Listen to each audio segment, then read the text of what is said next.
All right, guys, so welcome back. We will again talk about prelims for the last few days. So it's very important that we also focus on CSAT, right? Now, whether we've already put in that effort for CSAT or you've not put in yet, last minute, you might still have some things that you want to get done. Really quick sort of a recap about CSAT is that you're going to have 80 questions, unlike the very first paper in the morning where you're going to have 100 questions. Here, you're going to have 80 questions. It's still going to be for 200 marks, but again, the basic pass mark is 66. Always keep that in mind. If you get right answer, basically that's 2.5, or 2/3 of it is going to be negative. So basically 1/3 of that is going to be negative. Beg your pardon, sorry. So it's going to be 0.83 marks, right? So this is the whole pattern, and you have to have a total of 66 in order for you to sort of qualify in this paper. It is not going to be counted towards your uh, you know towards you clearing your prelims, but still it is a qualifying nature paper. Anything less than 66, and mind you, there are a lot of people who have cleared GS1 last year, as in the paper one of your prelims last year, but could not get that minimum 66, primarily because it's the afternoon of your exam day. Your mind still, sort of finds it difficult to sort of delete all of those, morning tension and then just focus on the question at a time. It is also because the nature of the questions have also become slightly harder, and the ones who were focused primarily on reading comprehension also found out that many of the questions they could not necessarily pinpoint and say, yes, this is 100% the right answer. So strike rate starts getting a hit. Okay, so we will ensure that you take, try to ensure that you take a few tests in order for you to understand what are the right number of attempts that you're able to sort of complete within this. Are you able to attempt all 80? How many do you barely have to do? A minimum have to do, right? All of those sort of aspects. See, one thing that you want to keep in mind is that in prelims, we are basically talking about three different aspects here. If you look at this particular table, right?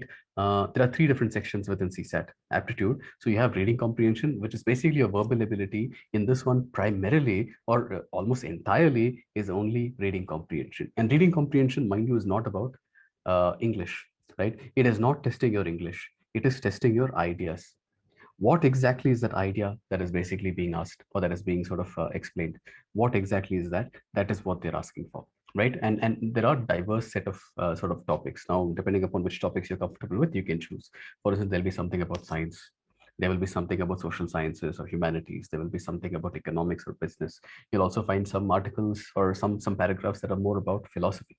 Right now, if you feel like philosophy or religion or these sort of things are not your cup of tea, you do have a choice of deciding which one you want to sort of attempt. Now, this basically and I'm sure that you guys can see this, right? So this sort of visual, I've actually taken from the internet from another site. Okay, so this is not mine, but I'm hoping that it is accurate. So take a look at this. So reading comprehension is one aspect. You have quantitative aptitude or quant or math, basic math skills, and then logical reasoning. Logical reasoning are the ones that are syllogism, right? I'm sure that you guys remember those questions, right? All cats are dogs, all dogs are cows, some cows are not cats, things of that nature. Right direction, somebody's moving up north, somebody's moving post that southwest direction, so and so distance coming down, things of that nature. Right, so these are the three different sections. If you see, it is not a very consistent pattern of having equal sort of a breakup, right, for all of these sections. For instance, in 2020, you'll notice there are a lot more of quant, right? If you look at 2021, also that similar sort of a pattern is there, right? So if you're very good at quant, at least you know that they give you a good number of questions to be able to solve. Okay. At the same time, if you notice, logical reasoning questions have come down, but the verbal ability generally stays around the same, and it is around 1/3. If you look at it, if you look at the average of the number of questions from reading comprehension, that is approximately 28 or 35, a little more than 1/3 of your paper. If you look at quantitative, that's also 1/3, and logical reasoning a little around 30%. But recent trends are more so increase in quantitative aptitude. Okay, 1/3 in reading comprehension, lesser of logical reasoning. Depending upon your strength, you should know what to focus on, when to focus on it, what is the timing that you're going, what is the sort of time slots that you're going to give each of these things, right? And that will basically help you at least manage to get 66 or 70, 80, 100, whatever it is that you are going for. Right, my suggestion, and this is how I generally approach all of the qualifying papers. My approach is very simple. Okay, if it is a qualifying paper, I don't necessarily care, right? My only target is that try to solve everything that is given. Okay, I don't care so much about the strike rate. Okay, but my thing is, if I attempt 80 questions in this thing, I think I am in a safe zone. In fact, I'm actually good at CSAT, so I enjoy solving CSAT. So I try to go for a very high score, just for the sake of it. Similarly, there are qualifying papers for Hindi and English during mains. At the same time, I have the same approach. Okay, I don't care like what the kind of paper it is. Okay, but only thing that I care about is that can I attempt the entire paper and come? I don't want to leave a single question unanswered. If I believe that I do that, okay, I am pretty certain that I will not be in a danger zone.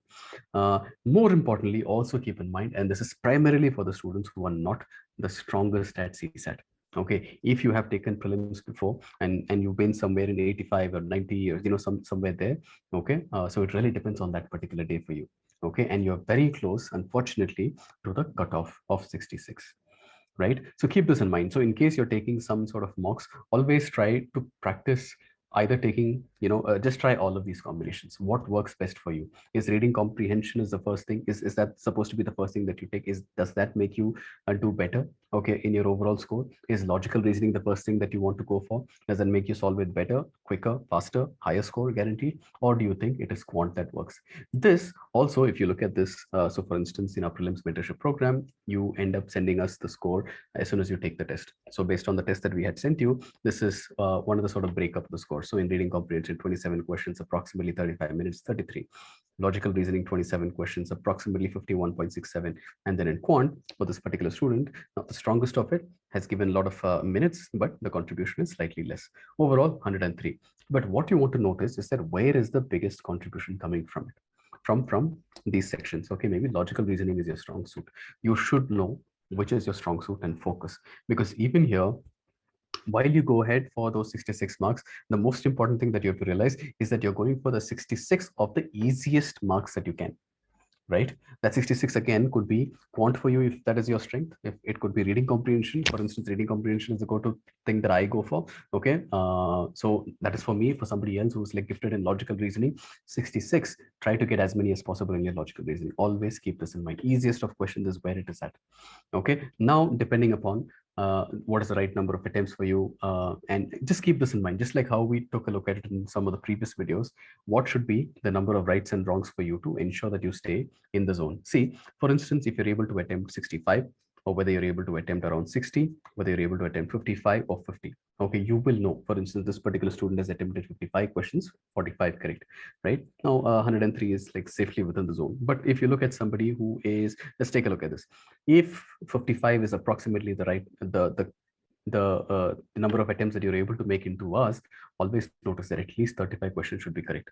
And this is the bare minimum. Okay, anything more than 20 questions incorrect is going to land you in a very, very, very difficult position. Okay, you might have done excellent, okay, really, well in your paper one, but this should not be. See, I believe this, right? We put in a lot of effort for our GS1, right? For our prelims paper one, and you probably prepared for the whole year, right? If it doesn't work out, that should be on the merit of what we do in that morning slot, but not in a qualifying paper. Right, so always try to keep this in mind. Be somewhere in a safe zone. If 55 is the number of questions, anything more than 20 questions wrong is going to land you in the red zone. Definitely try to avoid that. If you have 65, your cushion is a lot more, so approximately 29 questions can go wrong and still you would probably be just making it. Right, so that will put you in a much better sort of a position. Right, if it is 60, then approximately 24 wrongs and nothing more than that. And if it is 50, see, when it comes to 50, that's when you really start being in the danger zone. So practice and try to see if you can maximize your number. Right, so out of the 50, if you have taken a lot of reading comprehension, and even if reading comprehension is your strength, it is very difficult to sort of know for sure that the question that you've gone for is definitely right. Even when you look at the institutes that publish the keys later, they don't necessarily agree, and especially that is true for reading comprehension. So understand that. Okay, so my suggestion is that at least solve around 65 questions, and when you solve 65 questions, quant questions cannot be the teeny mini miny mo's, right? In quant, it would be one of those questions.